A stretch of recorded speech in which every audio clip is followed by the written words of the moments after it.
श्रियकान्ताय कल्याणनिधये निधयेत्तिनाम् श्रीवेङ्कटनिवासाय श्रीनिवासाय मङ्गलम् लक्ष्मी सविभ्रमालोकसुभ्रूविभ्रमचक्षुषे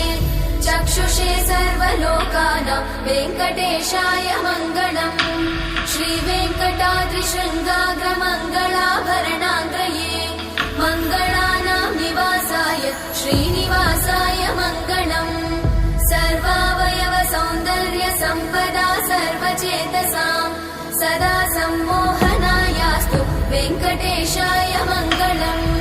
नित्याय निरवध्याय सत्यानन्दचिदात्मने